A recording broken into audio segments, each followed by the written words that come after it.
मेरे प्रिय मित्रों, आइए स्वाध्याय के 29वीं पाठशाला में और ज्योतिष के 19वीं पाठशाला में आइए आज प्रवेश करें।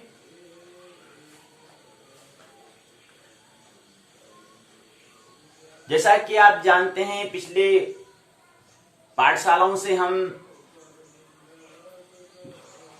विषय जिस पर हम चर्चा कर रहे हैं उस विषय का नाम ज्योतिष है और पाठ्यक्रम सिलेबस उत्तराखंड मुक्त विश्वविद्यालय यूओयू हल्द्वानी का जो पाठ्यक्रम उन्होंने बनाया है, जो विश्वविद्यालय ने बनाया है, उसके तहत हम यहाँ पर चर्चाएं कर रहे हैं।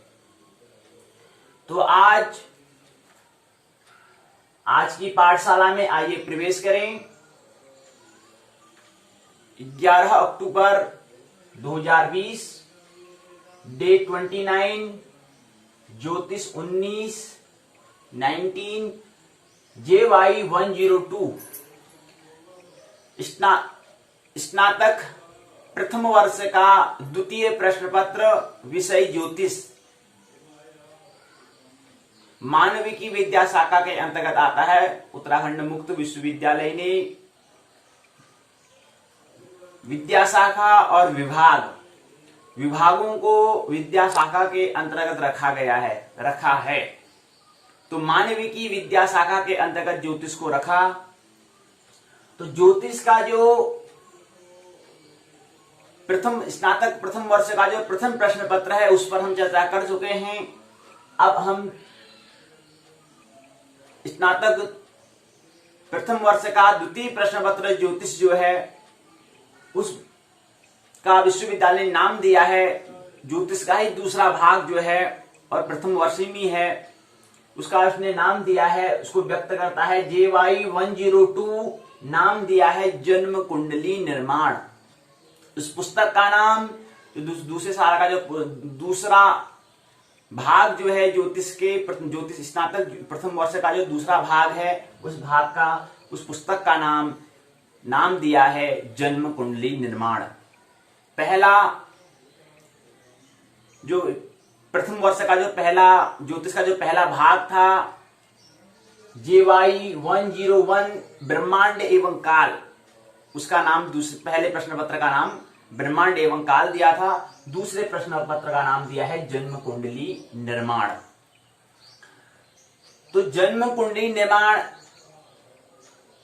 स्नातक प्रथम वर्ष का द्वितीय प्रश्न पत्र है, जिस पर हम चर्चा इसमें हो चुकी है, इस पर हम चर्चा कर रहे हैं। तो पहले हम चर्चा कर चुके हैं पिछली बैठक में। कल हमने तो पाठ्यचर्या पर बात की थी, उससे पहले हमने बात किया था जन्म कुंडली निर्माण के अंतर्गत जो खंड पहला है, खंड 1 है, उसका नाम दिया है ग्रह स्पष्टीकरण। कैसे ग्रह को स्पष्टीकरण करते हैं वो हम इस खंड में समझने का हम प्रयास कर रहे हैं। और जितने भी हम खंड पढ़ेंगे उसका पूरा मुख्य उद्देश्य होगा कि जन्म कुंडली का निर्माण कैसे करें। इसलिए उत्तराखंड मुक्त विश्वविद्यालय ने इस पुस्तक का नाम जन्म कुंडली निर्माण, इसके अंतर्गत जो खंड दिए हैं, उसके अंतर्गत जो इकाइयां दी हैं, इनका अगर हमें सम्यक ज्ञान हो जाएगा तो हम जन्म कुंडली का निर्माण कर सकते हैं, उसको क्रिएट कर सकते हैं, उसको आविष्कार उसका हम कर सकते हैं, अगर इसके अंतर्गत खंडों और इकाइयों को अगर हम समझने का प्रयास करते हैं।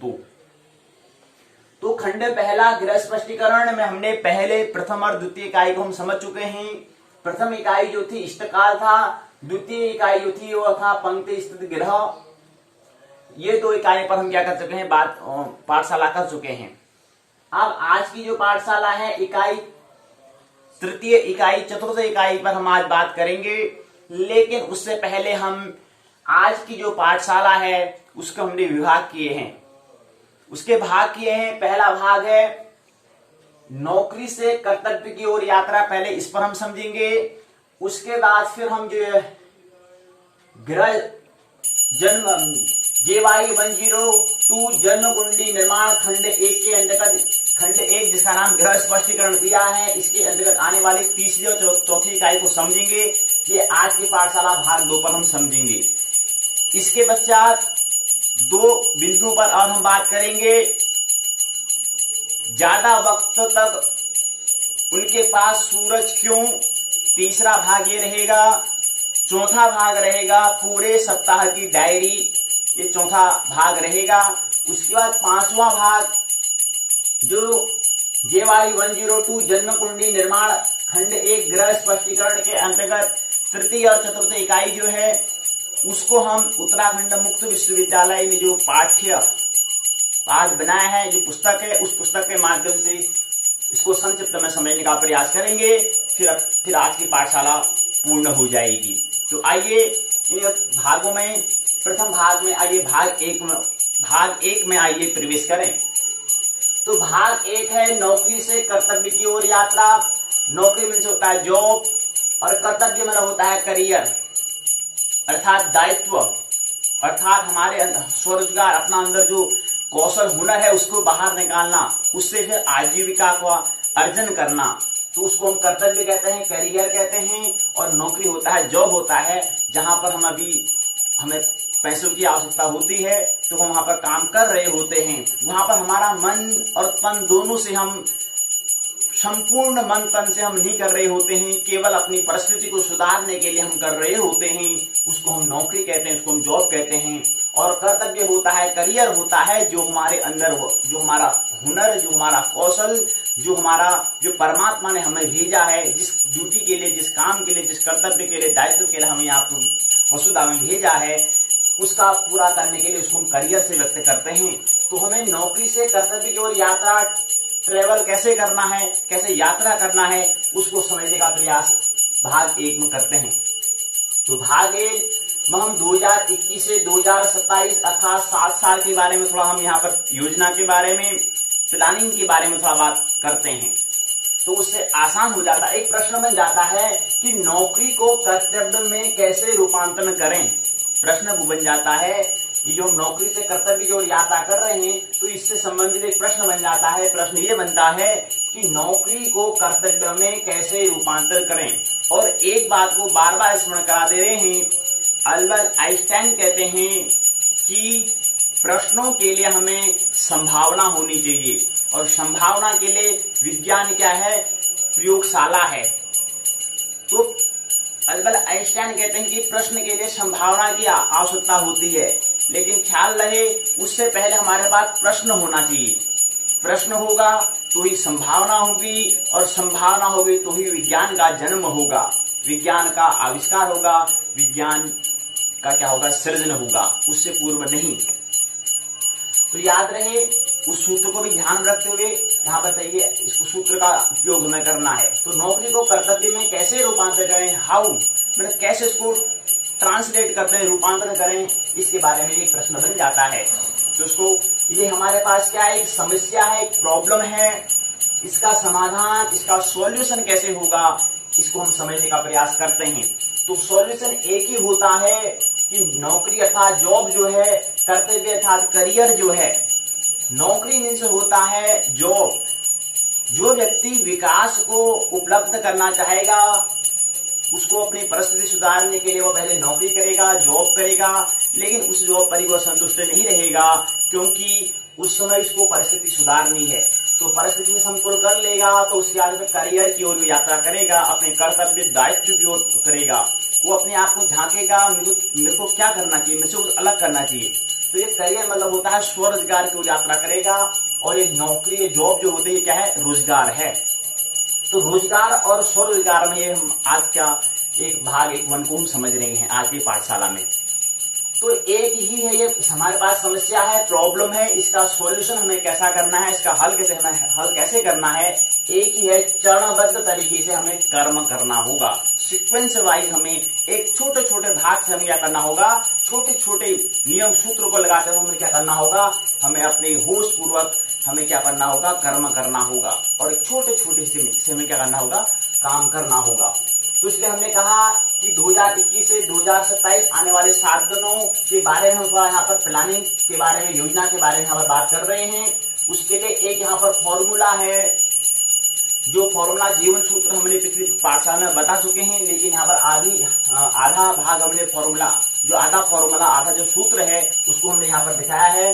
20 + 1 20 धन 1 ये व्यतीत हो चुका है। अब हमारे पास 20 धन 1 धन 1 धन 1 धन 2 धन 2 अर्थात 4 होता है। तो ये सूत्र आधा सूत्र है। तो यहाँ से हम आज 2 धन 1 धन 1 धन 1 धन 2 के बारे में, अर्थात 7 साल जो आने वाले 7 साल हैं उसमें हमें क्या प्लानिंग, क्या योजना, हमें क्या करना है, कैसे करना है, उसके बारे में आइए संक्षिप्त में समझें। तो चरणबद्ध तरीके से सीक्वेंस वाइज हमें स्टेप बाय स्टेप हमें क्या करना होगा, कर्म करना होगा और निरंतर चिंतन करना होगा, निरंतर मनन करना होगा, निरंतर क्या करना होगा, कुछ न कुछ करते रहना होगा, तभी होगा।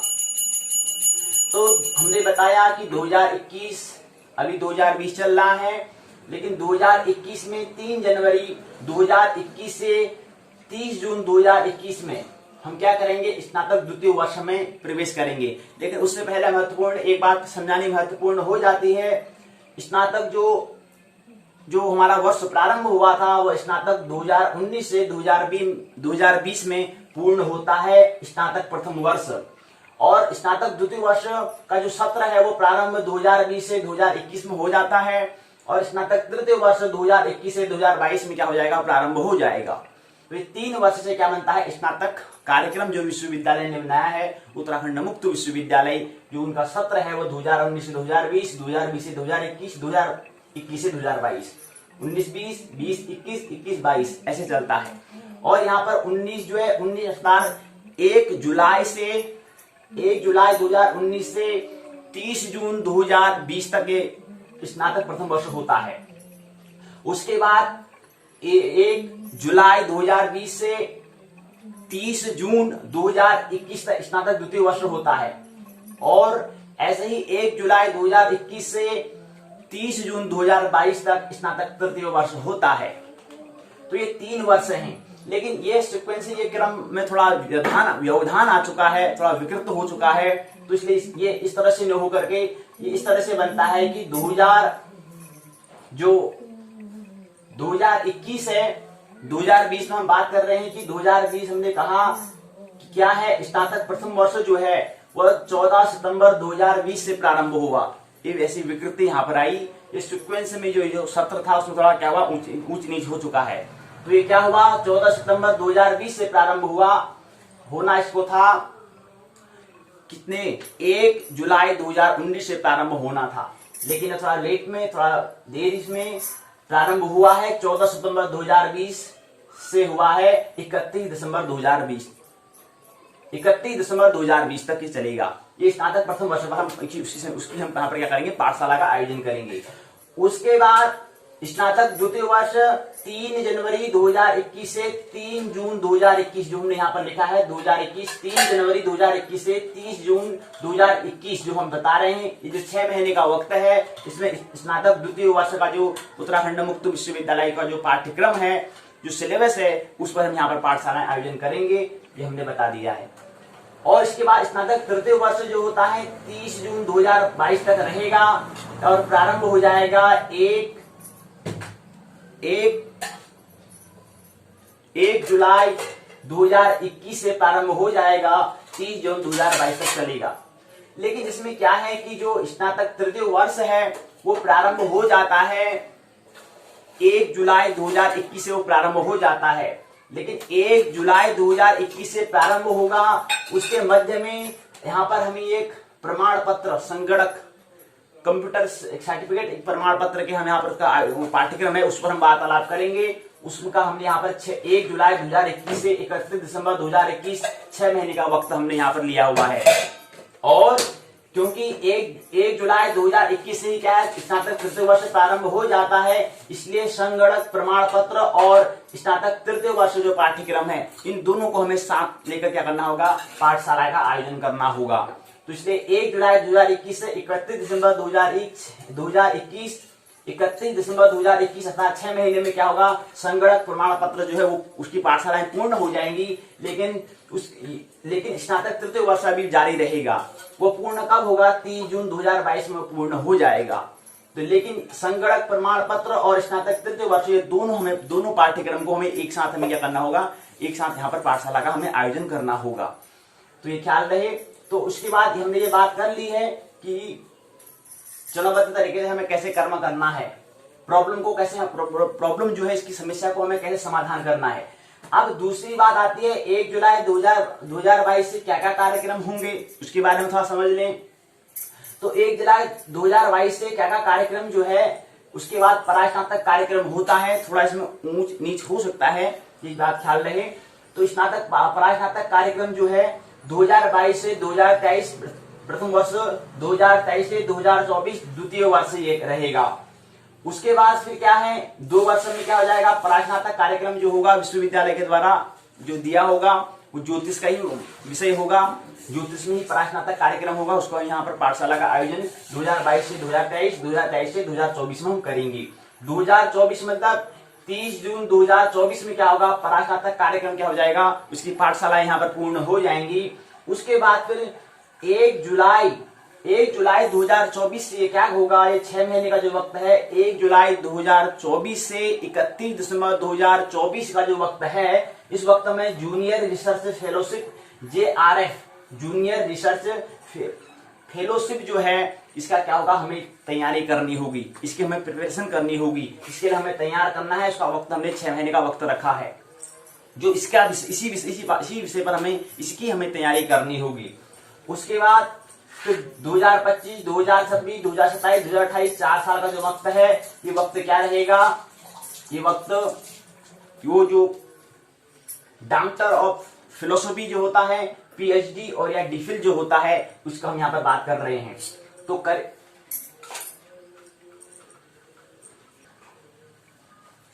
तो ये बात समझें, ये हम क्यों बात कर रहे हैं, क्योंकि हमारा जो मस्तिष्क है इसमें छवि बननी चाहिए कि हमें आगे करना क्या है।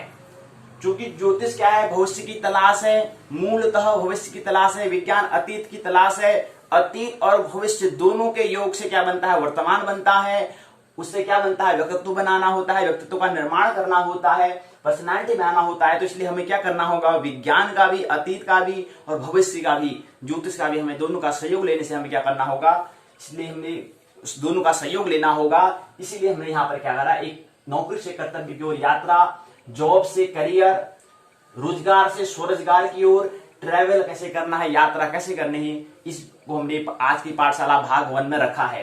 तो हम यहाँ पर बात कर रहे थे कि परास्नातक कार्यक्रम 2022 से 2023 प्रथम वर्ष, 2023 से 2024 द्वितीय वर्ष हो जाएगा। उसके तदुपरांत जब 6 महीने का जो वक्त बचेगा, क्योंकि 2024 का अभी क्या है, 30 जून 2024 है, अभी जुलाई, अगस्त, सितंबर, अक्टूबर, नवंबर, दिसंबर, अभी 6 महीने का वक्त बचा है। इस 6 महीने के वक्त में हमें जूनियर रिसर्च फेलोशिप जो है JRF जो है, जो नेशनल एलिजिबिलिटी टेस्ट, राष्ट्रीय योग्य परीक्षा जो है, अर्थात राष्ट्र के लिए योग्य के लिए जो हमें जांच होगी कि हम राष्ट्र के लिए तैयार हो पाए नहीं हो पाए, देश के लिए तैयार हो पाए नहीं हो पाए, इसकी जांच हम JRF के माध्यम से हमको समझेंगे, अपना अवलोकन करेंगे कि हम देश के लिए तैयार हुए नहीं हुए अभी तक। तो ये इसकी जांच यहाँ पर होगी। तो 6 महीने का वक्त यहाँ पर इसको अलग से हमने दिया हुआ है। हालांकि हम यहाँ पे जो कार्यक्रम होंगे, जो हमारी पाठशालाएं होंगी, जो परास्नातक कार्यक्रम हो रहा है, या स्नातक जो कार्यक्रम होगा, हो सकता है इसके बीच में भी हमें थोड़ा इसके बारे में, हम यहाँ पर जो JRF है इसके बारे में वहां पर भी हम पाठशाला कर सकते हैं, बीच में मध्य में हम उसका भी आप पाठशाला कर सकते हैं। क्योंकि एकदम से 6 महीने में इतना पूर्ण नहीं हो पाएगा, इतना संपूर्ण वो नहीं हो पाएगा, इसलिए बीच में हमें उसका भी आयोजन हमें करना होगा। वो कब करेंगे उसके बाद में सूचना हम दे देंगे। तो ये हमें क्या करना है, 6 महीने का वक्त हमें JRF की हमें क्या करनी है, तैयारी करनी है, 6 महीने की हमें तैयारी करनी है। तो हमने बताया जाए कि करियर जो है प्रारंभ हो चुका है, ये 2020 से शुरू हो चुका है, 21 वर्ष हम बता रहे हैं तब से प्रारंभ हो चुका है। अब केवल हमें क्या करना है, निष्काम कर्मयोग में केवल हमें कर्म करना है, मतलब करना है बस हमें। अब हमें रास्ता मिल चुका है, एक ट्रैक मिल चुका है, एक पथ हमें मिल चुका है, इस पर हमें अब चलना है। इसके लिए चाहे जो भी हमें कीमत चुकानी पड़ेगी उसको हम चुकाएंगे, लेकिन हमें तो करना है, डू एंड डू, करना है तो करना है। तो यहाँ पर बताया जाए जुड़ेंगे तब 2025 2028 जब भी जुड़ेंगे वो उनकी बात है, वो परमात्मा के ऊपर छोड़ देना है। लेकिन हम क्या सोचे, हमने अपना शुरू कर दिया है कर्तव्य दायित्व निभाना, दायित्व अपने जो पथ में है, पथ में चलना हमने क्या कर दिया है, प्रारंभ कर दिया है। ट्रैवल करना हमने शुरू कर दिया है। और ये 1 जुलाई 2024 से 31 दिसंबर 2024 में 6 महीने में क्या हो जाएगा, जेआरएफ की तैयारी हो जाएगी। यहाँ मार्च 2025 होली से पहले, तो ये बात है। तो हमने बताया कि जुड़ना, और हम डॉक्टर ऑफ फिलोसफी हम कह रहे हैं, इनकी दर्शन करना। पिछली बैठक में हम बात कर चुके हैं कि पीएचडी क्या होता है। डॉक्टर ऑफ फिलोसफी होता है, फिलोसफी में होता है दर्शन, दर्शन में होता है दृश्य और दृष्टा, दोनों का क्या होना, दर्शन होना, दोनों का देखना। तो ऐसा देखना क्या कहलाएगा, दर्शन कहलाएगा। ब्रह्म प्लस अंड अर्थात मूल और प्रकृति, दोनों का हमें क्या हो रहा है, दर्शन हम देख पा रहे हैं, दोनों को एक साथ हम देख पा रहे हैं। तो हम इसको क्या कहेंगे, डॉक्टर ऑफ फिलोसफी कहेंगे, या डीफिल इसको हम कहते हैं। तो ये क्या है, इस पर हमने बात कर ली है। तो हमने बताया कि भाग एक जो है आज की पाठशाला का, जो भाग 1 है, नौकरी से कर्तव्य की ओर यात्रा, ये भाग 1 क्या होता है, पूर्ण होता है। आइए भाग 2 की ओर प्रवेश करें। तो हमने बताया कि JY 102 जन्म कुंडली का निर्माण खंड 1 ग्रह स्पष्टीकरण के अंतर्गत हमने पहली और द्वितीय इकाई जो है, पहली इकाई जो थी वो था इष्टकाल, दूसरी इकाई पंक्ति स्थित ग्रह और ग्रह गति। इसके बारे में हम पिछली बैठक में कल छोड़ के परसों की बैठक में हमने क्या कर लिया है, इसके बारे में थोड़ा बहुत हमने समझने का प्रयास किया है। ज्यादा विस्तार से भी बात नहीं हो पाएगी क्योंकि समय कम है, तो इसलिए हमें संक्षिप्त में समझना है कि आखिर है क्या ये चीज होती क्या है, हमें देखना है। फिर बाद में फिर जरूरत पड़ेगी तो फिर इसकी पुनरावृत्ति हम कर लेंगे, पुनरावृत्ति करेंगे। लेकिन अभी समय के हिसाब से हमने कहा ना, कैसे हमको जॉब से करियर की ओर चलना है, तो एक सिस्टम स्टेप बाय स्टेप हमें क्या करना होगा, चलना होगा। जहां पर हमें लगेगा कि ये विषय हमारा तैयार नहीं हो पाया है, तो उसको दोबारा पुनः उसकी क्या करेंगे, पाठशाला का आयोजन कर लेंगे। उसको तैयार हमें करना है, तो जुट जाना है। अब पथ मिल चुका है तो उस पर हमें चलना है, तो ये चीज है। तो आइए, तो इकाई 3 चालन और चालन फल जन्म कुंडली निर्माण, जो प्रश्न पत्र दूसरा प्रश्न पत्र है ज्योतिष का, स्नातक प्रथम वर्ष का द्वितीय जो प्रश्न पत्र है जन्म कुंडली निर्माण, उसके अंतर्गत इकाई तीसरी है चालन फल, चौथी इकाई है फल संस्कार विधि और ग्रह स्पष्ट। तो ग्रह को स्पष्ट करने का हम इकाई 1 में क्या समझ रहे हैं, ग्रह स्पष्टीकरण को समझ रहे हैं। ग्रह को कैसे हमें स्पष्ट करना है उसके बारे में यहाँ पर बात हम कर रहे हैं। अब भाग 2 में हमने बताया कि 2 हम इकाई पर बात कर रहे हैं। इकाई तीसरी चालन फल है और इकाई चौथी फल संस्कार विधि और ग्रह स्पष्ट। ये है 2 इकाई आज की जो जन्म कुंडली निर्माण है, इसके अंतर्गत आज की 2 इकाइयां ये हैं। तो चालन किसे कहते हैं, ग्रह स्पष्टीकरण के दौरान किया जाने वाला संस्कार। ग्रह को स्पष्ट करने के दौरान किया जाने वाला संस्कार, तो ऐसे संस्कार को हम क्या कहते हैं, चालन कहते हैं। बात समझ नहीं आई तो कोई दिक्कत नहीं, बाद में फिर कर लेंगे। लेकिन उससे पहले कि हम कह रहे हैं कि इकाई 3 चालन फल है, फल संस्कार विधि ग्रह स्पष्ट है, लेकिन उससे पहले हम ये तो बात कर लें कि बीच में 1 दिन का हमने पाठ्यचर्या का करिकुलम का हमने आयोजन किया था। तो इसलिए मध्य में थोड़ा हमें जो हम बात कर रहे थे उस बात में, जो हमने पाठशाला का जो आयोजन किया था, जो खंड 1 ग्रह स्पष्टीकरण को समझने का प्रयास कर रहे थे, उसमें थोड़ा धुंधला बना गया होगा। तो इसलिए इसका पुनः स्मरण कराने के लिए पुनः हम एक बार हम देखें कि जो जन्म कुंडली निर्माण खंड 1 के अंतर्गत जो पहली इकाई है वो है इष्टकाल। इष्टकाल किसे कहते हैं, इष्टकाल, इष्ट भी हम कहते हैं, इष्ट आपने नाम सुना होगा। इष्ट मतलब होता है अभीष्ट, विशेष ऐसा काल। वो विशेष काल कब होता है, व्यक्ति का विशेष काल कब है, व्यक्ति का विशेष काल तब है जब सूर्य उदय होता है। सूर्य उदय होने के बाद और जब जन्म होता है, सूर्य उदय हुआ उसके बाद जब जन्म हुआ, इसके मध्य का जो समय अंतराल है, इस समय अंतराल को हम इष्टकाल कहते हैं, अर्थात अभीष्ट विशेष काल ये है। मतलब पूरे जीवन का अगर विशिष्ट काल, अगर इष्टकाल अगर हम देखें तो इष्टकाल ये है। अर्थात कहने का मतलब है 6 बजे सूर्योदय हुआ है और आपका जन्म 7 बजे हुआ है, तो 1 घंटे का जो वक्त है, इस वक्त तो इस काल का जो समय है, जो काल का जो खंड है, इस खंड को हम इष्टकाल कहते हैं। ये इष्टकाल है, यही अभिष्ट काल भी इसको हम कहते हैं। इष्टकाल को अभिष्ट काल भी कहा जाता है। तो सूर्योदय से लेकर जन्म समय के मध्य अंतराल को हम इष्टकाल कहते हैं, जो हमने पहली इकाई में थोड़ा समझने का प्रयास किया था। द्वितीय इकाई है पंक्ति स्थित ग्रह। पंक्ति मतलब होता है कतार में, लाइन में स्थित ग्रह। ऐसे ग्रह को हम क्या कहते हैं, पंक्ति स्थित ग्रह। या इसको ऐसे भी कहते हैं,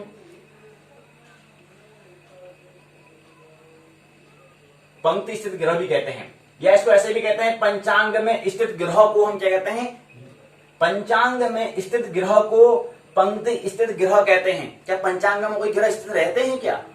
थोड़ा ये बात समझ में नहीं आएगी, लेकिन यहां पर थोड़ा भाषा क्या है, विशिष्ट भाषा नहीं है। तो पंचांग में स्थित ग्रह को मतलब क्या होता है? पंचांग में है कब वो, जब क्या है, अंतरिक्ष में, जब आकाश में जब कोई जो ग्रह स्थित है, तो उसी की तो प्रतिरूप हमने क्या है, पुस्तक में दिखाया है, ऐसा पंचांग में दिखाया है। तो इसलिए हम इसको ऐसा भी कह सकते हैं कि पंचांग में स्थित ग्रह को हम क्या कहते हैं, पंक्ति स्थित ग्रह भी हम कहते हैं। हो सकता है विश्वविद्यालय उसको पंक्ति स्थित ग्रह कह रहा हो, लेकिन जो ग्रह जो पंक्ति पंचांग में जो स्थित है वो स्थित किसकी वजह से है? जब अंतरिक्ष में, जब आकाश में वो जो ग्रह स्थित है, उसी को हमने किताब में, पुस्तक में, पंचांग में दिखाने का प्रयास किया है। तो लेकिन विश्वविद्यालय कहता है कि पंचांग में स्थित ग्रह को क्या कहते हैं, पंक्ति स्थित ग्रह कहते हैं। तो ये उसके बाद आता है ग्रह गति। ग्रह गति होता है ग्रहाणाम गति, ग्रह गति। ग्रह का मतलब, प्लैनेट का मतलब ही होता है घुमक्कड़, जो घूम रहा है, जो क्या कर रहा है, गति कर रहा है, परिक्रमा कर रहा है, उसको क्या कहते हैं, ग्रहों की गति को हम क्या कहते हैं, ग्रह गति कहते हैं।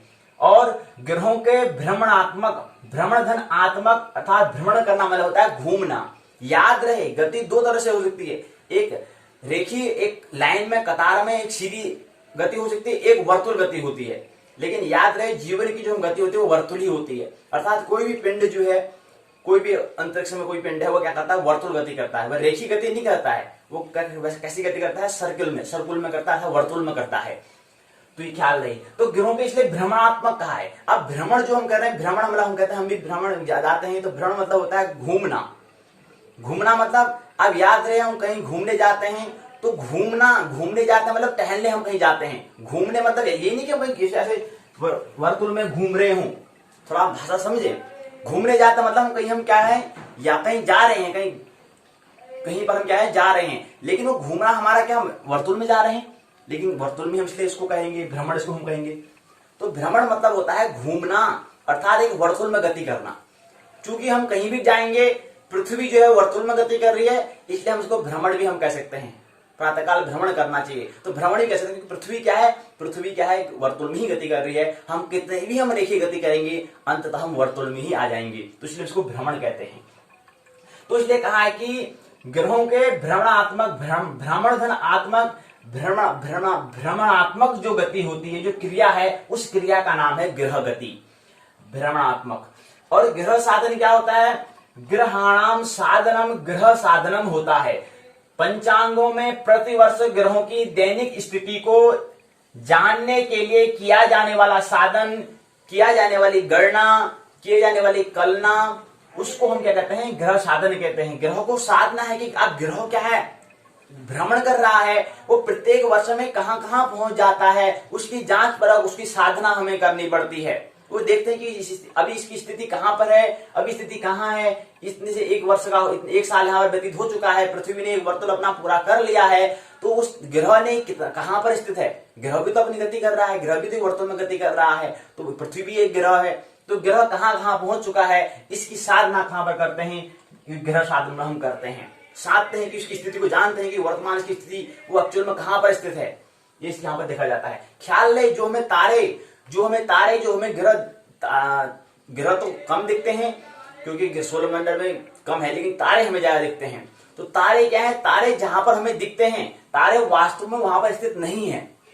ख्याल रहे, तारे की दूरी काफी दूरी है, अर्थात प्रकाश का जो दृश्य है, इसको ऐसे समझें, जब सूर्योदय होता है, सूर्य जब उदय होता है, उसके प्रकाश को पृथ्वी में, वसुधा में आने में 8 मिनट 22 सेकंड का वक्त लग जाता है। प्रकाश को, जो प्रकाश क्या है, 1 सेकंड में 3 लाख किलोमीटर की प्रति सेकंड की गति से गति करता है। इतनी उसकी चाल है, इतनी उसकी स्पीड है, लेकिन उस प्रकाश को भी पृथ्वी में, सूर्य के प्रकाश को पृथ्वी में आने में 8 मिनट 22 सेकंड का वक्त लग जाता है। तो समझो कितनी बड़ी दूरी है इन बीच की। तो ऐसे ही अन्य जो तारा है, उसके तारे की रोशनी हमारे आंखों तक आने में वो बड़ा वक्त लग जाता है। तो वो जो एक्चुअल जो वास्तव में जहां पर स्थित है, वो वहां पर वास्तव में नहीं होता है। उसकी स्थिति वास्तव में कहीं होगा, लेकिन प्रकाश के आने में, चूंकि प्रकाश के आने में काफी वक्त लगता है, ट्रेवलिंग जो यात्रा जो कर रहा है उस यात्रा में आने में काफी वक्त लग जाता है, उप तक क्या उस समय तक क्या होता है, वो तारा कहीं और उसके आगे पहुंच जाता है, उससे आगे यात्रा कर लेता है। तो इसलिए जो हम जहां पर तारा को देखते हैं वास्तव में तारा वहां पर नहीं होता है, इस तरह रहना चाहिए ये चीजें। तो हमने ग्रह चालन की बात हमने कर ली है। चालन क्या होता है, पुनः चालन को समझते हैं। चालन जो है अभिष्ट काल अर्थात इष्ट काल का ग्रह स्पष्ट अर्थात सूर्य स्पष्ट है। याद रहे, क्योंकि यहाँ पर हम इसको सूर्य को भी ग्रह ले रहे हैं, 9 ग्रह कहते हैं, तो यहाँ पर ग्रह स्पष्ट मतलब सूर्य स्पष्ट हमें करना है। तो सूर्य स्पष्ट करने के लिए किए जाने वाला फल संस्कार को हम क्या कहते हैं, चालन कहते हैं। और भारतीय ज्योतिष क्या होता है, इंडियन या हिंदू एस्ट्रोलॉजी क्या होता है, ग्रह नक्षत्रों की गणना की वह पद्धति जिसका भारत में क्या हो, विकास हुआ हो, डेवलप जहां पर हुआ हो। कहां पर हुआ, भारत में हुआ है, इसलिए भारतीय ज्योतिष को कहते हैं, या इसको हिंदू ज्योतिष भी हम कहते हैं। हिंदू एस्ट्रोलॉजी या इंडियन एस्ट्रोलॉजी को हम कहते हैं, जिसकी भारत में क्या हो गया। और विकास ज्योतिष का जन्म भारत से ही हुआ है, ये बात ख्याल नहीं। चालन, फिर पुनः चालन को समझे। चालन होता है और इसी पद्धति से क्या बनते हैं, पंचांग बनते हैं। भारतीय में ज्योतिष के हिसाब से क्या है, पंचांग बनते हैं भारत में। चालन क्या होता है, किसी ग्रह की निश्चित स्थिति का बोध कराने में चालन की भूमिका अनिवार्य है। चालन क्या होता है कि किसी ग्रह की निश्चित स्थिति का बोध कराने, जहां अभी तारे का बात हम कर रहे थे कि तारा जहां पर वास्तव में है वहां पर तारा नहीं है, तो उसकी वास्तविक स्थिति क्या है, इसके लिए हमें ऐसे करना है। लेकिन ज्योतिष क्या था, सूक्ष्म गणना है। ज्योतिष को ज्यादा एस्ट्रोलॉजी का विस्तार से बात नहीं करनी होती, ज्यादा उसका मुख्य फोकस जो होता है कि इंसान को कैसे वो ब्रह्म को समझे, ज्यादा पूरा ब्रह्मांड में थोड़ा ब्रह्म पर ज्यादा जोर देता है ज्योतिष, इसलिए इसको आध्यात्म हम कहते हैं। कल की बैठक पाठचर्या में हमने कहा था, करिकुलम में कहा था कि ज्योतिष क्या है, अध्यात्म कब बनता है। और ज्योतिष अध्यात्म भी बन सकता है, ज्योतिष विज्ञान ही बन सकता है। अगर ज्योतिष को जो व्यक्ति ब्रह्म को समझने का प्रयास करेगा तो ज्योतिष अध्यात्म बन जाता है। जो प्रकृति को अर्थात विज्ञान को समझने लगेगा, जो उसको प्रकृति को समझने लग जाएगा तो विज्ञान बन जाता है। तो ज्योतिष अध्यात्म भी है, ज्योतिष विज्ञान भी है, साइंस भी है और स्पिरिचुअल भी है। ब्रह्म में, और वो हमारे पर निर्भर करता है कि हम ब्रह्म को समझ रहे हैं या प्रकृति को समझ रहे हैं, तो इसलिए ख्याल रहे। लेकिन ज्यादा मूलतः ब्रह्म पर जोर होता है, तो इसलिए इसको ज्योतिष जो है मूलतः ज्यादा फोकस क्या करता है, क्योंकि हमें व्यक्ति का हमें अपना क्या करना है, विकास करना है। अगर एक वसुधा का भी अगर हम निर्माण कर लें, अपने आप को ही हम अगर सुधार लें, अपना ही को अपने हम जागृत जगाने में लगा दें, समय व्यतीत करें, अपने आप को ही अपना विकास के बारे में, मतलब वसुधा पृथ्वी की हम बात कर रहे हैं, एक पृथ्वी का अगर हम विकास कर लेंगे तो अन्य जो कम से कम 50,000 पृथ्वियां हैं वहां पर जो प्राणी रह रहे हैं वो अपनी अपनी पृथ्वी का विकास करेंगे, तो ऐसे विकास हो जाता है। तो ज्यादा वो अन्य 50 पृथ्वियों का फिक्र जो जो ज्योतिष का जो मूल अंतः जो है उस पर ज्यादा फिक्र करना नहीं है। तो अभी एक ही वसुधा को संभालना है, कैसे उसको देखना है, कैसे उसको संभालना है, तो याद ख्याल नहीं। तो चालन क्या होता है, किसी ग्रह की निश्चित स्थिति का बोध कराने में चालन की भूमिका अनिवार्य है। तो चालन के लिए क्या करना पड़ता है कि ग्रह की निश्चित स्थिति का हमें बोध कराना है। कैसे उसका बोध हो कि वास्तव में कहां पर है, तो वहां पर हमें चालन की याद रहे। तो चालन की शब्द चलना, चालन शब्द से समझ में आ रहा है कि आखिर क्या पढ़ रहे हैं, लेकिन स्पष्ट नहीं हो पाया, आने वाले बैठक में धीरे धीरे स्पष्ट हो जाएगा। तो शब्द का अर्थ होता है होरोस्कोप, जो है इसका मूल शब्द का अर्थ होता है होरोस्कोप। इसका जो मूल जिस मूल शब्द से बना है उस शब्द का मतलब होता है मैं देखता हूं जन्मते ग्रह को। और जन्म कुंडली को लग्न कुंडली ही कहा जाता है। जन्म कुंडली अर्थात लग्न कुंडली, सिंह लग्न की जन्म कुंडली है, उनके स्वामी सूर्य हैं। तो ये हमने क्या कर ली, इकाई तीसरी की बात हमने कर ली। इकाई चौथी है फल संस्कार विधि। जन्म कुंडली निर्माण में ग्रहों का आनयन करते हैं तो ग्रहों को स्पष्ट करने के लिए अनेकों संस्कार किए जाते हैं, उनका नाम है ग्रह फल संस्कार।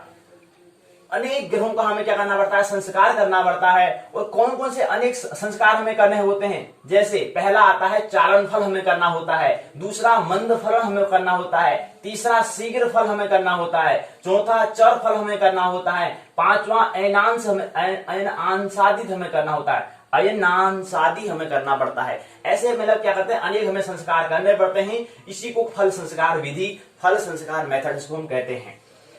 फल संस्कार क्या होता है, ग्रह स्पष्टीकरण में मंद फल शीघ्र फल आदि किए जाने वाले संस्कार को हम क्या कहते हैं, फल संस्कार कहते हैं। अब संस्कार क्या होता है, यहां पर संस्कार शब्द आया है, और संस्कार हम आध्यात्मिक के तल पर भी हम संस्कार कहते हैं, संस्कार बीज पड़ा है।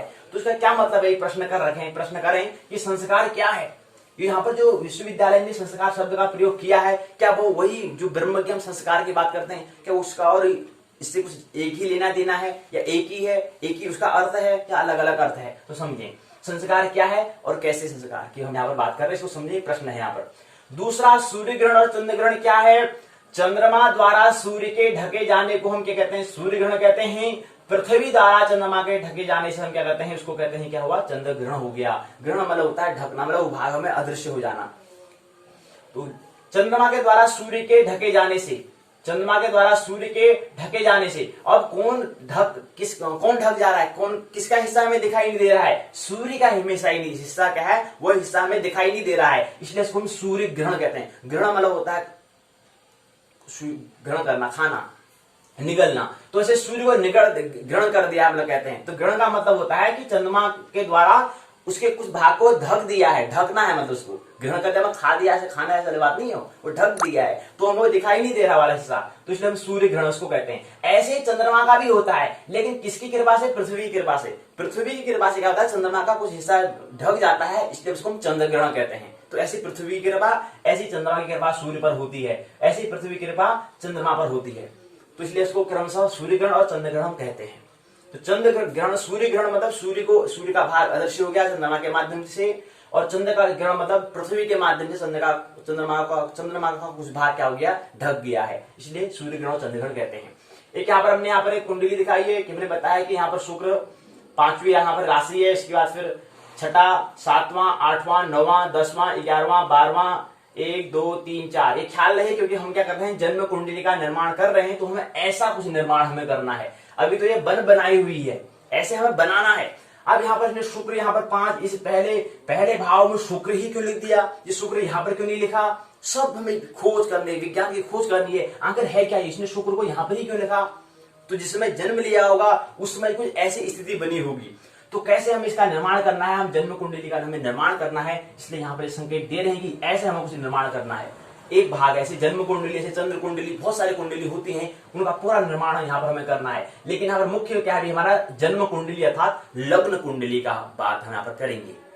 इस पुस्तक में केवल हम जन्म अर्थात लग्न कुंडली का हमें निर्माण करना है कि कैसे निर्माण, और ये कुंडली क्या है, लग्न कुंडली है अर्थात जन्म कुंडली है। तो जन्म कुंडली इसलिए यहाँ पर संकेत दिया कैसे निर्माण।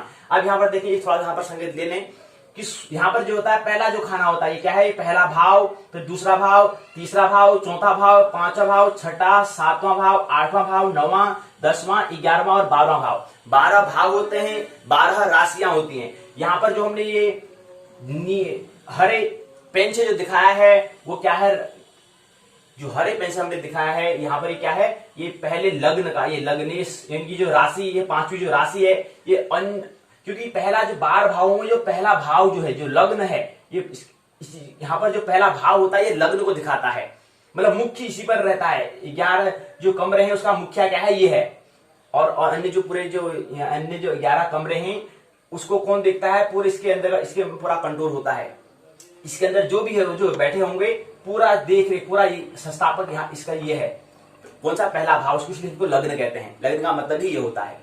तो शुक्र है, तो कौन बैठा है यहाँ पर, शुक्र बैठा है, और राशि कौन सी है, 5वीं राशि है। 5वीं राशि कौन सी होती है, सिंह राशि होती है, और सिंह राशि का स्वामी होता है सूर्य। तो इसलिए कौन से लग्न की कुंडली है, कौन से सिंह लग्न की क्या है, जन्म कुंडली है। और उसके बाद हमने बताया कि 5, और यहाँ पर जो हमने पहला जो दिखाया है, जो हमने लाल पेन से जो दिखाया है, ये क्या दिखा रहा है, भाव को दिखा रहा है, और भाव ऐसे चलते हैं, ऐसे अर्थात एंटी क्लॉकवाइज, वामावर्त चलते हैं। तो पहला, दूसरा, तीसरा, जैसे पृथ्वी चलती है ऐसी बात हम यहाँ पर कर रहे हैं। तो पृथ्वी क्या है, पश्चिम से पूर्व दिशा की ओर एंटी क्लॉकवाइज घूमती है। ऐसे ही जो यहाँ पर भाव है, भाव की संख्या भी हम क्या करते हैं, ऐसे इस तरह से ही करते हैं। तो पहला भाव, दूसरा भाव, तीसरा भाव, चौथा भाव, 5वां भाव, 6वां भाव, 7वां भाव, 8वां भाव, 9वां भाव, 10वां भाव, 11वां और 12वां, ये लाल पेन से हमने इसको दिखाया है। इसके बाद फिर यहां से क्या होता है, राशि कहां से प्रारंभ होगी, राशि प्रारंभ हो जाएगी पहले लग्न से हम यहाँ पर निर्णय करेंगे। लग्न पर जहां पर राशि 5वीं है, तो 5वीं से पहले इधर को जो होगा, इधर साइड को जो होगा 6, 7, 8 ऐसे आएगा। जैसे क्या चल रही थी, जैसे हमारे यहाँ पर भाव चल रहे थे, ऐसे उसमें क्रम आगे बढ़ेगा। 5 के बाद 6 आता है, तो 7 ऐसे ऐसे बढ़ेगा, अर्थात एंटी क्लॉकवाइज बढ़ेगा। लेकिन यहाँ पर 5 है तो यहाँ पर क्या आएगा, 4 आएगा, यहाँ पर आएगा 3, यहाँ पर आएगा 2, यहाँ पर आएगा 1, अर्थात 9वां भाव में पहली राशि बैठी है, 9वें भाव में पहली राशि, 10वें भाव में दूसरी राशि, 11वें भाव में तीसरी राशि, 12वें भाव में चौथी राशि, और पहले भाव में 5वीं राशि, और 6ठे भाव में दूसरी राशि, 7वें भाव में तीसरी राशि, 8वें भाव में चौथी राशि, 9वें भाव में 5वीं राशि, 10वें भाव में, ये देखें यहां पर भाव जो है वो क्या है, लाल पेन से हमने दिखाया है, भाव को दिखा रहा है। तो भाव क्या है, चौथे भाव में क्या है, 8वीं राशि है, 5वें भाव में 9वीं राशि है, और 6ठे भाव में क्या है, 10वीं राशि है, 7वें भाव में 11वीं राशि है, 8वें भाव में क्या है, 12वीं राशि है, 9वें भाव में क्या है, पहली राशि है। ये हमें यहाँ पर दिखा रहे हैं। तो यहाँ पर जो करेंगे, यहाँ पर जो लाल हम पेन से दिखा रहे हैं ये क्या है, भाव है, और जो ये नीले पेन से हम दिखा रहे हैं राशि है। तो यहाँ पर हमने लिखा है कि 7 मीन से ये मतलब 7वां भाव, 7वां घर में कौन सी राशि बैठी है, 11वीं राशि बैठी है। 11वीं राशि कौन सी होती है, ऐसे यहाँ पर देखें, मेष, वृष, मिथुन, कर्क, सिंह, कन्या, तुला, वृश्चिक, धनु, कुंभ, मकर, मीन, ये चीज होते हैं। ये 12 राशियां होती हैं। तो ये 12 राशि यहाँ पर ऐसी बैठी हुई है। तो एक क्या रखें, भाव को हमने लाल पेन से दिखा रखा है और राशि को हमने नीले पेन से दिखा रखा है, ये ख्याल है। तो ऐसा कुछ होता है। 9 ग्रह इसमें होते हैं। 9 ग्रह कौन कौन से हैं, चौथे 12वें भाव में चौथी राशि बैठी है, और ग्रह कौन कौन से बैठे हैं, ग्रह चंद्रमा, फिर सूर्य, फिर बुध, फिर राहु, 4 ग्रह इसमें बैठे हुए हैं। उसके बाद फिर जो पहला भाव है, राशि 5वीं है, लेकिन ग्रह कौन सा बैठा है, शुक्र बैठा है। और उसके बाद छठा में कुछ है, कोई नहीं बैठा है। 7वें में मंगल बैठा है। 7वें मतलब तीसरे भाव में 7वीं राशि बैठी है। उसके बाद चौथे में कोई नहीं बैठा है, 5वें में कोई नहीं बैठा है। छठा जो भाव है उसमें 10वीं राशि बैठी है, और उसमें केतु क्या है, ग्रह है। उसके बाद 7वें में कोई नहीं है, 8वें में भी कोई नहीं है, 9वें में गुरु बृहस्पति अर्थात बैठे हैं, और शनि यहाँ पर बैठे हैं। 2 ग्रह यहाँ पर बैठे हुए हैं, कौन से, 9वें भाव में। और राशि कौन सी है, पहली राशि है मेष। उसका विश्व कोई नहीं बैठा है। तो ऐसे 9 ग्रह में होते हैं। तो बहुत सारी बातें हैं, लेकिन संक्षिप्त में ख्याल रहे कि हमें क्या करना है, जन्म अर्थात लग्न कुंडली का हमें निर्माण करना है। प्रस्तुत करता ज्योतिर्मय, और ये यहाँ पर सिग्नेचर, यहाँ पर हस्ताक्षर दिए हुए। तो ये बात यहाँ पर दिया हुआ है। तो क्या करना, हमें जन्म कुंडली का निर्माण करना है, अन्य जो कुंडली है उसका निर्माण नहीं करना है। तो इसलिए स्नातक प्रथम वर्ष का द्वितीय प्रश्न पत्र में हमें जन्म कुंडली निर्माण में करना है। तो ये बात होती है। अब आइए तीसरे भाग में आइए प्रवेश करें। तीसरे भाग में हमें 2 बिंदु पर हम बात करेंगे। पहला रहेगा ज्यादा वक्त तक उनके पास सूरज क्यों। बच्चों, क्या तुम जानते हो कि दुनिया में कुछ देश ऐसे भी हैं जहां ज्यादा समय सूरज का उजाला रहता है। आखिर ऐसा क्यों होता है। तो बच्चों, क्या तुम जानते हो कि दुनिया में कुछ देश ऐसे भी हैं। दुनिया मतलब पृथ्वी की हम बात करें तो पृथ्वी के भाग में, पृथ्वी का कुछ ऐसा भाग है जहां पर क्या होता है, ज्यादा समय सूर्य रहता है, मतलब सूर्य का उजाला वहां पर रहता है ज्यादा वक्त। आखिर ऐसा क्यों होता है, क्या वजह रहती होगी, क्या वजह होता है, इसको समझे। भाग तीसरे में, यह तो तुम जानते हो कि जब सूरज निकलता है तो दिन होता है, और जब वह अस्त होता है, जब वो ढलता है तो रात होती है। प्रकृति का यही चक्र है जिसके इर्द गिर्द हमारी दिन जीवनचर्या चलती है। अब उन जगहों की भी बात कर लेते हैं जहां प्रकृति के ये नियम लागू नहीं होते। दुनिया में ऐसे भी कई देश हैं जहां रात और दिन का चक्र बदल जाता है। तो ये ऐसे कौन से देश में से पृथ्वी का कुछ ऐसा भाग, यहाँ पृथ्वी की हम बात कर रहे हैं, वसुधा की कुछ ऐसा भाग है जिसको हम देश कह सकते हैं। तो वहां पर ऐसा है जहां पर दिन रात का चक्र बदल जाता है। ऐसा क्यों होता है। दरअसल पृथ्वी अपनी धुरी पर 23.5 डिग्री झुकी हुई है। झुकी होते हुए क्या कर रही है, घूम रही है, घूर्णन कर रही है, और परिक्रमा दोनों साथ 2 गति कर रही है। इसलिए इन जगहों पर गर्मियों के मौसम में सूरज डूबता ही नहीं है। उत्तरी ध्रुव और दक्षिणी ध्रुव, 2 ध्रुव होते हैं, 2 पोल होते हैं। उत्तर दिशा में उत्तरी और दक्षिण दिशा में दक्षिणी ध्रुव हो जाता है। तो उत्तरी और दक्षिणी ध्रुव पर तो सूरज वर्ष सूरज वर्ष में एक बार उगता है, एक बार डूबता है। इसका परिणाम यह होता है कि लगभग 6 महीने दिन रहता है, 6 महीने रात होता है। याद रहे, हम कहते हैं दक्षिणायन और उत्तरायण, वो 6 महीने उसी से उत्तरायण और उसी दक्षिणायन कहा जाता है। ख्याल रहे कि 6 महीने में क्या होता है, इसका परिणाम होता है कि 6 महीने दिन होते हैं, 6 महीने दक्षिणायन होता है, 6 महीने उत्तरायण होता है। तो 6 माह का जो अयन होता है वो इसी हिसाब से होता है। एक को उत्तरायण उत्तर दिशा में होगा तो एक दक्षिणायन तो दक्षिणायन इसको बोलेंगे। तो अयन 2 होते हैं, उत्तरायण और दक्षिणायन, इसका ख्याल हमें रहना चाहिए। कौन कौन से देश है, मतलब कौन कौन से भाग में विभाग का नाम दिया है। देश है नॉर्वे में होता है, दूसरा है फिनलैंड, तीसरा है अलास्का, चौथा है आइसलैंड, पांचवा है कनाडा। यहाँ पर क्या होता है कि ज्यादा ज्यादा देर तक उनके पास क्या होता है, सूरज। उनके पास सूरज क्यों रहता है, ये प्रश्न यहाँ पर है। तो ये चीज है, इसका ऐसा क्यों होता है, इसका कारण है। क्यों का मतलब यहाँ पर, वाई का मतलब यहाँ पर आंसर दिया है। दरअसल पृथ्वी अपनी धुरी पर क्या है, 23.5 डिग्री क्या है, झुकी हुई है और घूर्ण और परिक्रमण कर रही है, निरंतर घूर्ण और परिक्रमण में संलग्न है। इसलिए इन जगहों पर गर्मियों के मौसम में सूरज डूबता ही नहीं है। उत्तरी ध्रुव और दक्षिणी ध्रुव पर तो सूरज वर्ष में एक बार उगता है। उत्तरी और दक्षिणी ध्रुवों में तो क्या है, सूर्य केवल एक बार उगता है। इसलिए जिस दिन उगेगा उस दिन कहेंगे उत्तरायण हो गया, हम कहते हैं। जिस दिन दक्षिण में हो गया उस दिन हम दक्षिणायन कहेंगे। तो इसलिए कह रहे हैं कि यहाँ क्या है, प्रकृति का यही चक्र है, इसके जीवित चलता है। तो दक्षिण ध्रुव पर सूर्य वर्ष में एक बार उगता है, एक बार डूबता है। जब उगता है उसको उत्तरायण, जब डूबता है उसको दक्षिणायन हम कहते हैं। ये बात है। इसका परिणाम ये होता है कि लगभग 6 महीने का दिन, 6 महीने का रात होता है। ये हमने पहले तीसरे भाग में एक सूत्र, एक बिंदु ये है। दूसरा बिंदु एक और है। दूसरा बिंदु है कि पूरे सप्ताह काम करने के बाद एक दिन का अवकाश आराम देता है। ठीक इसी तरह सप्ताह के पहले दिन का मोटिवेशन आपको पूरे सप्ताह काम करने की ऊर्जा प्रदान करता है, एनर्जी। लेकिन कैसे करेगा? बात तो हम कह रहे हैं कि पूरे सप्ताह काम करने के बाद एक दिन का अवकाश, एक दिन का हम विश्राम जब करते हैं, वो क्या करता है, हमें आराम से करता है, रिलैक्स हमें देता है। ठीक इसी तरह पूरे सप्ताह काम करने के बाद एक दिन का अवकाश, ठीक इसी तरह सप्ताह के पहले दिन का मोटिवेशन, प्रेरणा आपको पूरे सप्ताह काम करने के लिए ऊर्जा प्रदान करेगा।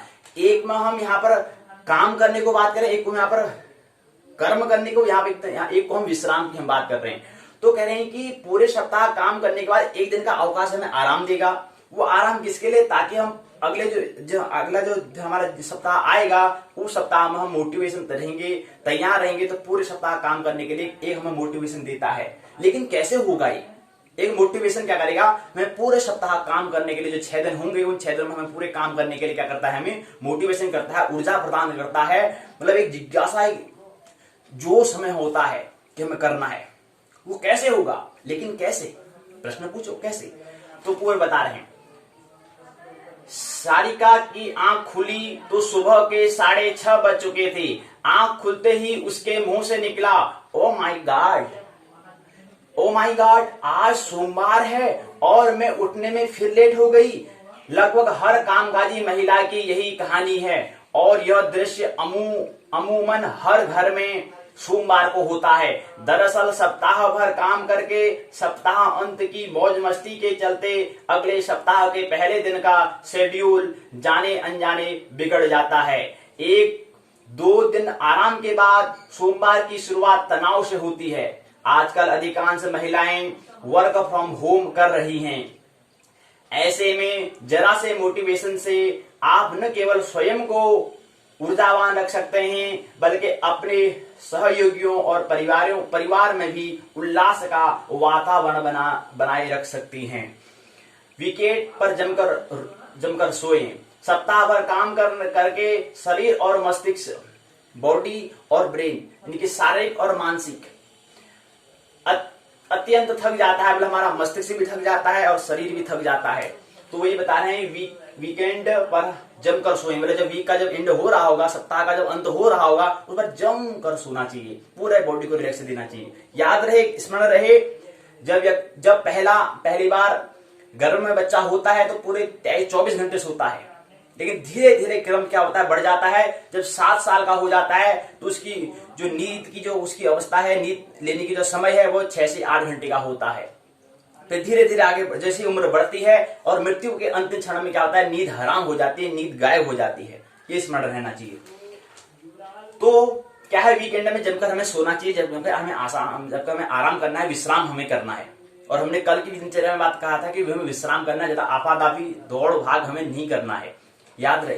नहीं तो फिर वही भेड़ों की तरह चाल में चल रहे हैं, तो ये क्या है, नासमझी का उदाहरण है, एक रोग है, एक डाइजेसिस है, याद रहे। तो वीकेंड में जमकर हमें सोना है। तो क्या है, सप्ताह भर काम करने के बाद शरीर और मस्तिष्क, बॉडी और हमारा ब्रेन जो होता है वो थक जाता है, अत्यंत थक जाते हैं। उसे रिचार्ज करने के लिए भरपूर नींद सबसे बेहतर उपाय है। नींद के दौरान शरीर स्वयं की क्या करता है, चिकित्सा करता है, थेरेपी करता है, यानी ओवरहॉलिंग करता है। इसलिए रविवार देर रात तक पार्टी करना या जागने से बचें और जल्दी सोने का उपाय करें। जरूरी कामों की सूची बनाएं। शनिवार या रविवार को अगले सप्ताह के कामों और पिछले कामों की एक सूची अर्थात लिस्ट अवश्य बना लें। इसी से सोमवार सुबह काम शुरू करें। इसमें भी कम समय लेने वाले कामों को पहले निपटाना चाहिए, ताकि दोपहर होते होते लिस्ट जो क्या हो जाए, खत्म हो जाए। छोटे ब्रेक मतलब छोटे से विश्राम में, अवकाश में, इंटरवल में से बड़ी ऊर्जा होती है। तो छोटा सा बीच में ब्रेक भी हमें लेना चाहिए, थोड़ा सा हमें विश्राम भी हमें लेना चाहिए, इंटरवल भी हमें लेना चाहिए, अवकाश भी हमें लेना चाहिए। कोरोना संक्रमण के इस दौर में अगर आप घर से काम कर रहे हैं, न तो आपके आसपास लोग हैं, न ही दफ्तर का माहौल अर्थात कार्यालय मतलब ऑफिस का माहौल है। बस सामने सिस्टम और आप। इसलिए 1-1.5 घंटे के बाद 5 से 7 मिनट का क्या हो, मध्याह्न अवकाश होना चाहिए। नए सिरे से ऊर्जा प्रदान करता है। अगर बीच में अगर हम 1 से 1.5 घंटे काम करेंगे, उसके बाद में फिर मध्य में अवकाश अगर इंटरवल लेते हैं, तो अगला फिर हमें 5 से 7 मिनट का जो ब्रेक है वो फिर हमें क्या करेगा, नए सिरे से ऊर्जा प्रदान करता है। और फिर हम जो काम करेंगे अगले फिर 1-1.5 घंटे का जो हम काम करेंगे, उसमें पूरी ऊर्जावान होकर क्या करेंगे, काम करेंगे। तो ऐसे यहाँ पर बात करते हैं। पूरे सप्ताह की हमें क्या करनी है, डायरी बनानी है। और उसके बाद है 15 से 20 मिनट अपने के लिए। हमें क्या करना है, हम अपने रोजी रोटी कमाने के लिए, पैसे कमाने के लिए हम काम तो कर रहे हैं, लेकिन 15 से 20 मिनट हमें क्या करना है, अपने आप को भी, स्वयं को भी, ब्रह्म को भी, ध्यान को भी, प्रेम को भी, ध्यान के लिए हमें, साधना के लिए हमें क्या देना है, वक्त देना है। स्वरमण के लिए भी हमें देना है वक्त। तो रोजाना ऐसे में तनाव स्वाभाविक है, तो इसलिए कोई हमें क्या है, हमें संतुष्ट नहीं कर सकता है। अगर मैं संतुष्ट होना चाहता हूं तो मैं अभी और इसी से संतुष्ट हो सकता हूं। अगर मैं नहीं चाहता हूं तो मैं अभी और कभी नहीं संतुष्ट हो सकता, कभी भी संतुष्ट नहीं हो सकता। तो इसलिए संतुष्ट होने के लिए क्या करना है, ध्यान करना है। तो कम से कम 15 से 20 मिनट, हो सके तो 1 घंटा क्या है, अपने आप को समय देना है। तो यहां पर बताई है। ऑफिशियल मीटिंग दोपहर बाद ये बात होगी, तो ये बात यहाँ पर दिए हुए हैं। तो पूरे सप्ताह क्या करनी है, डायरी करनी है। तो क्या है, पूरे सप्ताह काम करने के बाद 1 दिन का अवकाश आराम देता है। ठीक इसी तरह क्या होता है, सप्ताह के पहले दिन का जो हमारा मोटिवेशन है, जो हमारी योजना है, जो हमने उसकी आगे जो सप्ताह में क्या करने वाले हैं, उसका जो मोटिवेशन जो है, जो प्रेरणा हमने बना रखी है, जो हमने लिस्ट तैयार कर रखी है, जो हमने लिस्ट हमने शुक्र से बना रखा है कि हम आज पहले दिन ये करेंगे, दूसरे दिन ये करेंगे, तीसरे दिन ये करेंगे, चौथे दिन ये करेंगे, 5वें दिन ये करेंगे, 6ठे दिन ये करेंगे। इन 6 दिन का जो वीक का जो बना रखा है, तो पूरा मोटिवेशन, पूरी जो हमारी तैयारी, जो हमारा प्लान जो है, वो पूरे सप्ताह काम करने के लिए ऊर्जा प्रदान करता है। कैसे करता है, ये हमेशा संक्षिप्त में समझने का प्रयास किया। तो ये 2 बात हमने कर ली है भाग 3 में। 3 और 4 भाग, 2 भाग हो गए, 2 बिंदु पर हमने बात कर ली। आइए अब विश्वविद्यालय जो है उसके पाठ्यक्रम को हम देखना महत्वपूर्ण है। आइए उसके जो पाठ्यक्रम है, उसकी पुस्तक में दिया हुआ है जो पाठ्यक्रम, उसको समझें। तो इकाई 3 है। हम क्या है, जन्म कुंडली निर्माण के बारे में समझने का प्रयास कर रहे हैं। ये पुस्तक हम बता रहे हैं कि ये क्या है, विश्वविद्यालय ने ये 2य प्रश्न पत्र है, ज्योतिष के प्रथम वर्ष का, स्नातक प्रथम वर्ष का। तो ये इसलिए क्या है, हमने पुस्तक के बारे में पिछली बात कर ली है। तो हम दो इकाई को भी हम थोड़ा बहुत समझ चुके हैं। अब तृतीय इकाई है चालन फल। प्रश्न पूछा है, चालन से आप क्या समझते हैं? स्वकल्पित उदाहरण द्वारा चालन को दर्शाइए। मैंने खुद कल्पना करो, खुद ऐसे करो ना। स्वरोजगार मतलब ये होता है खुद ऐसे रोजगार, ऐसे स्वकल्पना, खुद अपनी कल्पना करो। किसी की बन बनाई कल्पना मत करो, खुद की कल्पना करो, इमेजिन करो। स्वकल्पित उदाहरण द्वारा क्या है, चालन को दर्शाइए। तो इसमें क्या है, इकाई की रूपरेखा संरचना दी है, प्रस्तावना, उद्देश्य, चालन परिचय, चालन का साधन कैसे करना है, चालन फल क्या है, सारांश है, पारिभाषिक शब्दावली है, अभ्यास प्रश्नों के उत्तर होंगे, संदर्भ ग्रंथ सूची दिया है, पाठ्य सामग्री होगी और निबंधात्मक प्रश्न होंगे। निबंधात्मक प्रश्न है तो चालन क्या है, ये प्रश्न लघु प्रश्न पूछा था, वैसे लघु प्रश्न यहाँ से आते हैं। ये इसमें दिया हुआ है कि बता रहे हैं कि प्रथम खंड जो है ग्रह स्पष्टीकरण, हम ग्रह को स्पष्ट करने चले हुए हैं। तो ग्रह कहाँ पर स्थित है उसको हमें स्पष्ट करना है। तो उसके अंतर्गत आने वाली क्या है, तृतीय इकाई है चालन। चालन फल का नाम क्या है, तृतीय इकाई है। चालन से मतलब होता है ग्रह के साधनार्थ ग्रह फल से। ग्रहों के साधनार्थ, साधन मतलब होता है उसकी जो वास्तव में जो स्थिति है, मतलब उसकी सत्यता की जांच करना ही क्या है, साधना, साधन है, साधना है। तो साधनार्थ ग्रह फल से है। तो चालन से मतलब क्या है, ग्रह के साधनार्थ ग्रह फल से है। जन्म कुंडली निर्माण में जब आप ग्रहों का आनयन करते हैं तो ग्रहों को स्पष्ट करने के लिए अनेक संस्कार किए जाते हैं, उनका नाम ही क्या है, ग्रहफल संस्कार है। पंचांग में दिए गए ग्रह को हम पंक्ति स्थित ग्रह कहते हैं, ये हमने बात कर ली है। पंक्ति स्थित ग्रह का जो स्पष्टीकरण की जो प्रक्रिया है, उस प्रक्रिया में कई संस्कार किए जाते हैं, जिसे ग्रहफल संस्कार कहते हैं।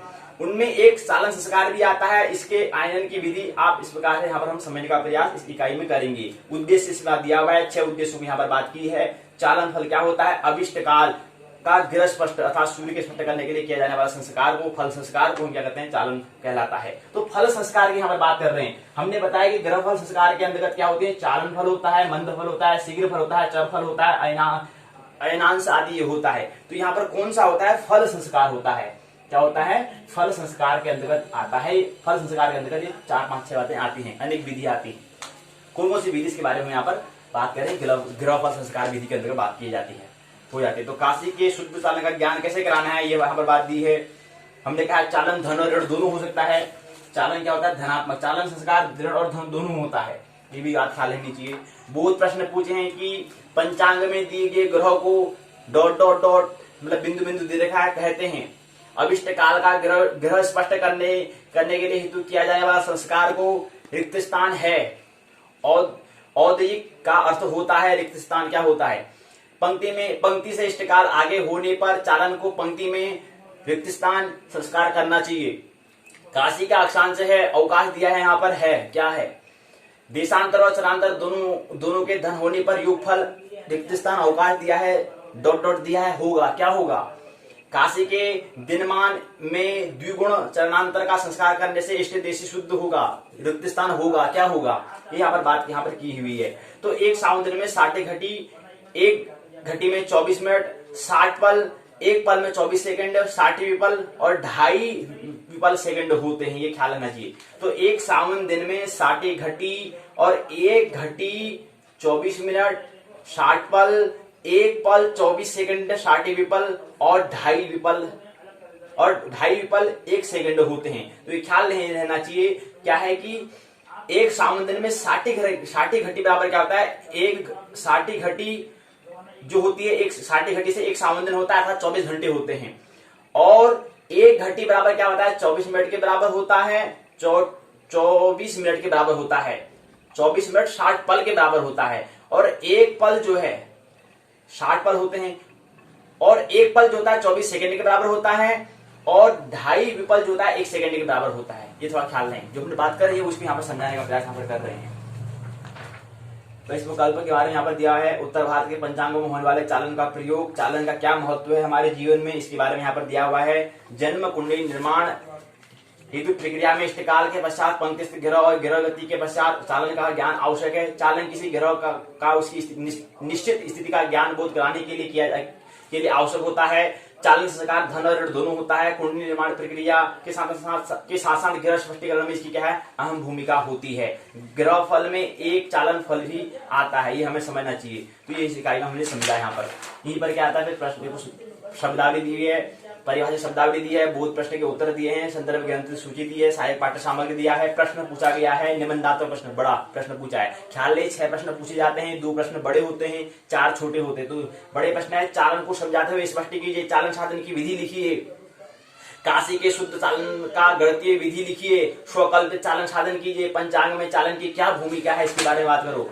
तो ये तृतीय इकाई यहीं पर पूर्ण होती है। चतुर्थ इकाई होती है। चतुर्थ इकाई है, छोटा प्रश्न पहले पूछा है कि स्पष्ट ग्रह साधनार्थ फल संस्कार विधि को शोधान प्रस्तुत करें। फल संस्कार विधि के अंदर हमने बात कर ली है कि चालन फल आएगा, मंद फल आएगा, शीघ्र फल आएगा, चर फल आएगा, अयनांश आएगा। इसको थोड़ा हमें अंदर थोड़ा और जाना होगा तो ये प्रश्न का हमें उत्तर मिल जाएगा। लेकिन ख्याल लेना, ये प्रश्न क्या है, लघु पूछा गया है, ज्यादा बड़ा प्रश्न नहीं, उत्तर नहीं देना है। प्रश्न पूछा है कि स्पष्ट ग्रह साधनार्थ, हमें ग्रह को स्पष्ट करना है, उसको उसकी सत्यता हमें जांचनी है कि वो कहाँ है।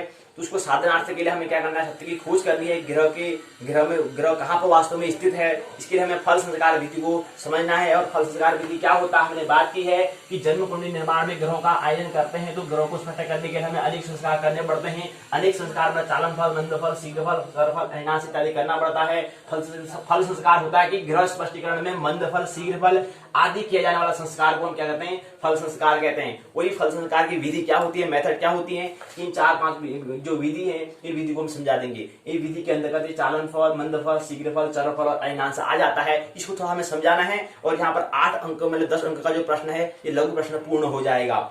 दूसरा प्रश्न पूछा है, सम विषम राशि के भेद से ग्रहों की अवस्था बलादि को स्पष्ट कीजिए। दूसरा प्रश्न भी छोटा पूछा है। तीसरा प्रश्न पूछा है, वराह मिहिरोक्त नैसर्गिक ग्रह मैत्री को बताइए, ये प्रश्न पूछा है। अगला प्रश्न पूछा है कि ग्रह की दीपदादी अवस्था कितनी होती है, वर्णन करो। ये भी 4 प्रश्न क्या है, छोटे प्रश्न पूछे गए हैं। इकाई चौथी क्या है, फल संस्कार विधि और ग्रह स्पष्ट यहाँ पर दिया हुआ है। इकाई की रूपरेखा था संरचना, प्रस्तावना, उद्देश्य, फल संस्कार विधि और ग्रह स्पष्ट परिचय। फल संस्कार और ग्रह स्पष्ट का स्वरूप है, फल संस्कार और ग्रह साधन। सारांश, पाठ्य शब्दावली, अभ्यास प्रश्न के उत्तर दिए होंगे, संदर्भ ग्रंथ सूची, सहायक पाठ्य सामग्री होगी, उपयोगी पाठ्य सामग्री होगी, निबंधात्मक प्रश्न होंगे। तो बता रहे हैं कि प्रस्तावना में कि इकाई खंड, प्रथम खंड के अंतर्गत चौथी इकाई है, फल संस्कार विधि और ग्रह स्पष्ट नाम की क्या है, इकाई है। इसमें क्या है, फल संस्कार से मतलब होता है कि ग्रहों के साधनार्थ ग्रह फल से है। जन्म कुंडली निर्माण में जब आप ग्रहों का आयन करते हैं तो ग्रहों को स्पष्ट करने के लिए अनेक संस्कार हमें करने होते हैं, उनका नाम ही ग्रह फल संस्कार है। पंचांग में दिए गए ग्रह को हम पंक्तिस्थ ग्रह कहते हैं। पंक्ति ग्रह का जो स्पष्टीकरण की प्रक्रिया है, उस प्रक्रिया में कई संस्कार किए जाते हैं जिसे ग्रह फल संस्कार कहते हैं। उनके आयनन की विधि आप इस इकाई में विस्तार से समझेंगे। तो इकाई में क्या है, इष्टकाल, पंक्तिस्थ ग्रह, ग्रहगति का ज्ञान हमने कर लिया है। अब हम फल संस्कार विधि और उसका ग्रह स्पष्ट करने के लिए हम यहाँ पर बात, और यहाँ इस इकाई में हम उसको समझेंगे। 6 यहाँ पर क्या उद्देश्य दिए हुए हैं। फल संस्कार विधि और ग्रह स्पष्ट से हम परिचय कैसे होते हैं, इसके बारे में यहाँ पर बताया है। यहाँ पर मैंने बता दिया कि यहाँ पर इसमें दिया हुआ है चालन फल, मंद फल, शीघ्र फल, चर फल, अयनांश इत्यादि दिया हुआ है इसमें। फिर ये क्रम में क्या है, मंद स्पष्ट ग्रह क्या होते हैं। फिर इस क्रम में बताया कि स्पष्ट ग्रह क्या होते हैं, ग्रहों की कक्षाएं क्या होती हैं, ग्रहण आदि के बारे में क्या बताया, यहाँ पर दिया हुआ है। भगण क्या होता है, इसमें यहाँ पर इसमें दिया हुआ है। थोड़ा इसको समझना है, उसके बाद ये पूर्ण हो जाता है। फिर यहाँ पर सारांश में कुछ बातें बताई हैं कि ग्रह स्पष्टीकरण ज्योतिष शास्त्र का अभिन्न क्या इकाई है, जिसके आधार पर ज्योतिषीय फलादि कर्तव्य करते हैं। ग्रह स्पष्टीकरण में विभिन्न संस्कार होते हैं, उसी में फल संस्कार विधि का भी क्या है अध्ययन आप यहाँ पर हम करते हैं, यहाँ पर हम कर रहे हैं, वो भी अनिवार्य है, अध्ययन करना होता है। तो इसलिए यहाँ पर क्या है, इसको प्रस्तुत कर रहे हैं, यहाँ पर आपके सामने रख रहे हैं। सैद्धांतिक स्तर पर आप ग्रहणायन की ग्रहधन अयन की समस्त फलों का साधन एवं विधि इस इकाई में हम यहाँ पर जानने का प्रयास हमने किया है। तो ग्रह गति, ग्रहों की गति होती है, परिभाषित शब्दावली यहाँ पर दी हुई है। यहाँ पर बताया है कि ग्रह साधन ग्रहों की स्थिति के लिए ज्ञानार्थ साधन, चालन ग्रह स्पष्टीकरण के अंतर्गत किया जाने वाला संस्कार, फल संस्कार ग्रह स्पष्टीकरण में मंद फल, शीघ्र फल आदि में किया जाने वाला संस्कार, मंद फल मध्यम और मंद स्पष्ट ग्रह का अंतर मंद फल होता है। शीघ्र फल कक्षावर्त में मध्यम और स्पष्ट ग्रह का अंतर को हम शीघ्र फल कहते हैं। चर संस्कारित फल को हम कहते हैं। यही बता रहे हैं, चालन फल, मंद फल, शीघ्र फल, चर फल और अयनांश क्या होता है। यहाँ पर सूत्र में शब्दावली क्या है, शब्दावली का यहाँ पर परिभाषा दी हुई है। तो बोध प्रश्न के उत्तर यहाँ बताए हैं, ग्रंथ सूची बताई है, सहायक पाठ्य सामग्री बताई है। प्रश्न पूछा है, प्रश्न बड़ा पूछा है कि फल संस्कार विधि को समझाते हुए स्पष्ट करें, ग्रह स्पष्ट का विस्तार से वर्णन कीजिए। तो इस तरह से कुछ प्रश्न पूछे गए हैं। तो यहाँ पर क्या होता है कि जो खंड पहला है ग्रह स्पष्टीकरण, तो यहाँ पर विश्वविद्यालय कहता है कि आपने 4 इकाई आपने पढ़ ली है। पहली इकाई में आपने इष्टकाल को पढ़ा, दूसरी इकाई में आपने पंक्तिस्थ ग्रह और ग्रह गति को आपने समझा, तृतीय इकाई में आपने चालन और चालन फल को समझा, चतुर्थ इकाई में आपने फल संस्कार विधि और ग्रह को स्पष्ट करने का प्रयास किया। तो आप इतने योग्य हो चुके हैं, आप इतने योग्य मतलब कि आप ग्रह को स्पष्ट कर सकते हैं, ऐसा विश्वविद्यालय कहते हैं। विश्वविद्यालय ऐसा कहता है कि आप खंड 1 जो है ग्रह स्पष्टीकरण जो है वो आपको आ चुका है। तो इसलिए यहाँ पर खंड जो पहला 1 है उसको हम पूर्ण करते हैं। तो खंड 1 में 4 इकाइयां क्या होती है, पूर्ण होती है। आने वाले कल बैठक में हम उसकी खंड 2 में JY 102 जन्म कुंडली निर्माण के खंड 2 में प्रवेश करेंगे। तो मानने की आवश्यकता नहीं है, जानने की एक आनंद महोत्सव पूर्ण रूप जीवन की आवश्यकता है।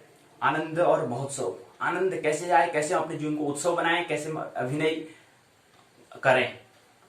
तो मेरी बातों कहते हैं प्रेम पूर्वक शांतिपूर्वक सुना, बहुत बहुत अनुग्रहित हूं। अंत में सबके भीतर बैठे परमात्मा को प्रणाम करता हूं, मेरा प्रणाम स्वीकार करें।